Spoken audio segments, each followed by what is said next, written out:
Welcome to Whilton Mill in Northamptonshire for round 5 of the FAB-Racing British Minibikes Championship, now an official junior partner series to BSB. This is the grassroots of motorcycle racing in the UK, where riders as young as 6 years of age learn the black art of two-wheel racing.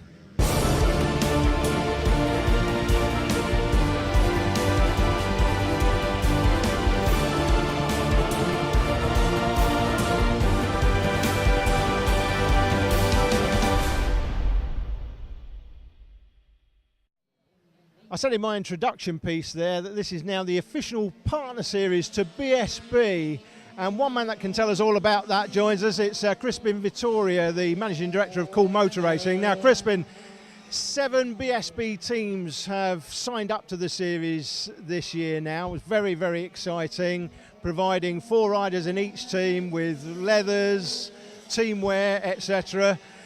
When can we expect to see all this happening?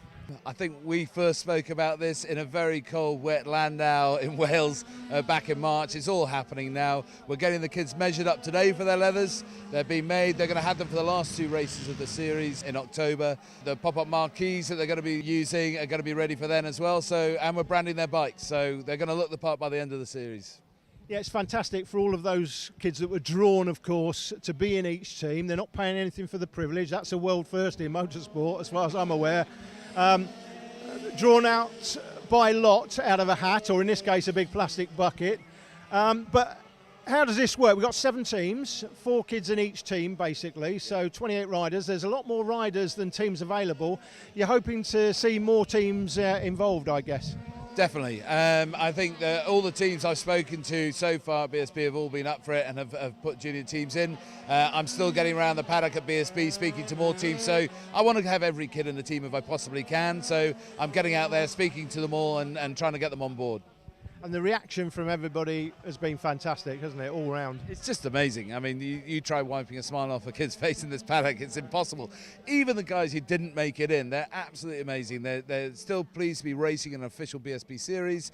You know, they know that there's the option coming on. It was all done fair and square, picking them out of a hat, or a bucket as you call it, more accurately. You know, even there, just understanding that we're upping the game, we're upping the competition, you know, getting the TV down here, getting live radio broadcasts and downforce. It's all just building the series up, and they're absolutely loving it. And it was great to see Stuart Higgs interviewed on Eurosport recently, who has really embraced, it's great to see somebody like that embrace the grassroots of motorsport in this way, isn't it? Absolutely. He's passionate about it. He realised this is what we need to do for the future of motorsport in this country, and he's backing it 150%. It's amazing. It's fantastic. Andy, you're from Danish Sport. You're making all the new race leathers for the kids in the junior BSB teams. I know you've done a really good deal for Crispin. Not free, but a good deal, I understand. And we've got a set of WD leathers here as an example, but how many kids are you measuring up today? Yeah, I think we're doing about 24 sets of leathers today. We've already done Team WD-40 with young Josh Bannister. There's 24 new riders coming along that we've got suits to do for, with all the BSB logoed suits, so they should look really good when they're out on the track. Yeah, and we've seen the example. So basically, the kids are going to look like their BSB rider counterparts. It's going to look fantastic. All the team logos will be exactly the same. The suits are built to the same specification as our BSB rider suits. Everything is exactly the same, just scaled down to a smaller size. And we've spent quite a lot of time developing the smaller sizes with Josh Bannister over the past 2 years. And how long does it take you to make a typical suit for a junior rider? A junior rider suit probably takes 3 to 4 days from start to finish. But obviously the patterns and designs take quite a bit longer. We're kicking off the racing in this programme with a treat for you. It's a special one-off event with Luke Mossey from the Quattraplant Kawasaki team taking on the legend that is Josh Bannister, age 7, in a head-to-head mini-moto battle. I caught up with both riders earlier in the day. Luke, BSB's one level. This, of course, is a whole other level for you today, racing a 7-year-old. What are you thinking? It's only a mini bike and he's only 7 years old, so how hard can it be? You think it's all about the experience that you bring to the game then today? I think it's going to be a little bit hard with, when he's half the size of me and half the weight, but you know, it's going to be interesting. Great to be here at Whilton Mill with cool FAB-Racing, so it should be interesting. Young Josh Bannister is a man of few words, but when he speaks the truth. Oh yes. Josh, Luke Mossey, what do you know about him? I know he rides in BSB, but it's getting on a bit now. Do you think you can take him? Absolutely. He does speak the truth because Luke Mossey at 23 is basically 3 and a bit Josh Bannisters.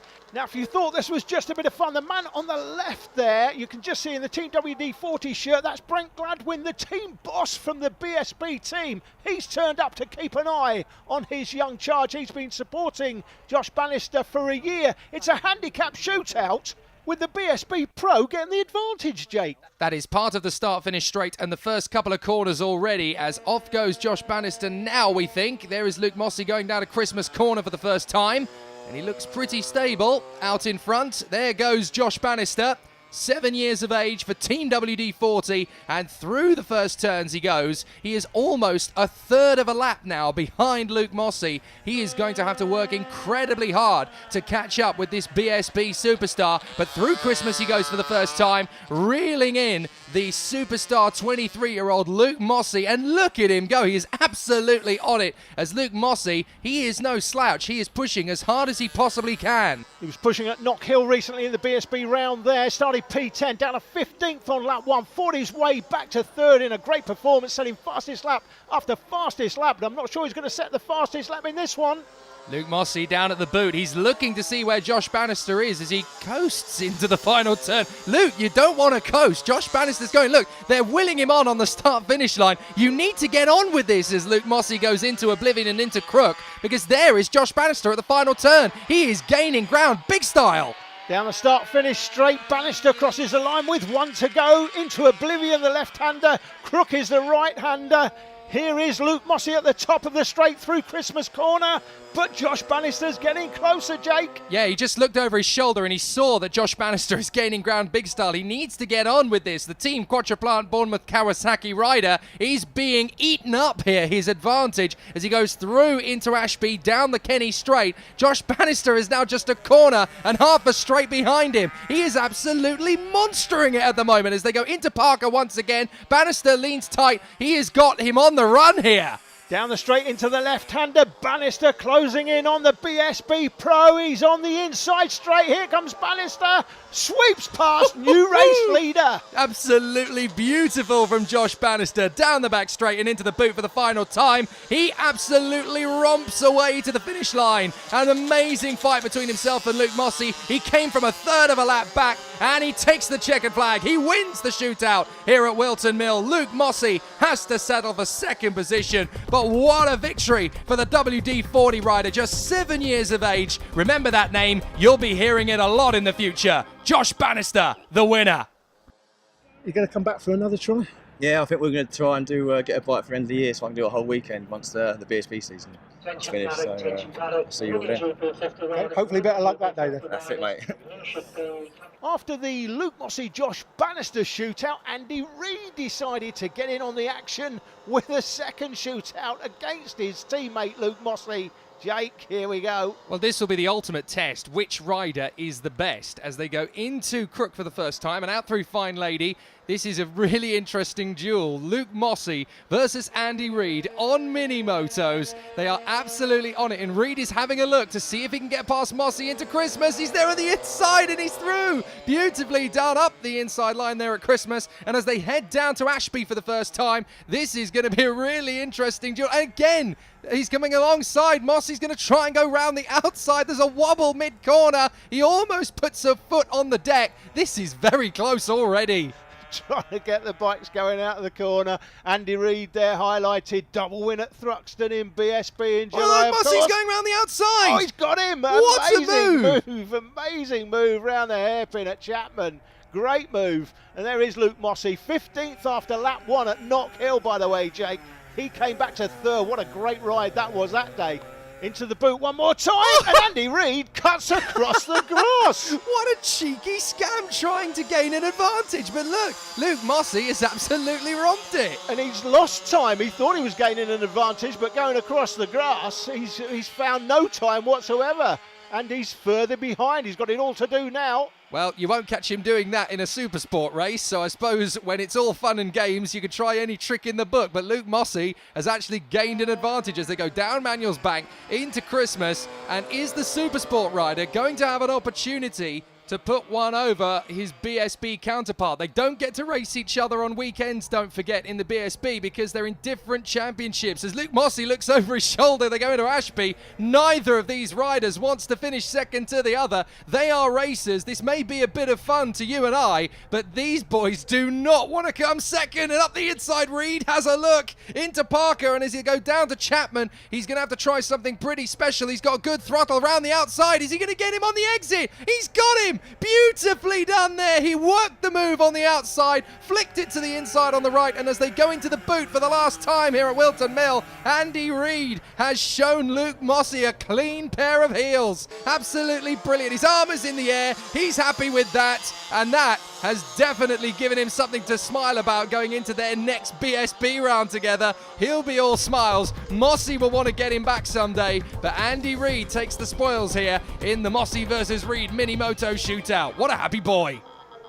We're just time in this programme to bring you highlights from the Mini GP 70 race. Only the highlights this time because, well, quite frankly, this race pretty much was over on lap 1. Blake Hansel was away with the fairies up to Christmas Corner. Already got a decent advantage over Scott Ogden, Josh Watley, then Franco Bourne, Oscar Pinson riding Elliot Pinson's bike. Then Liam Bassett made a move on Jay Abel up in Christmas Corner. Here comes Franco Bourne for third place. In the right-hander, going back up to Parker, manages to hold on.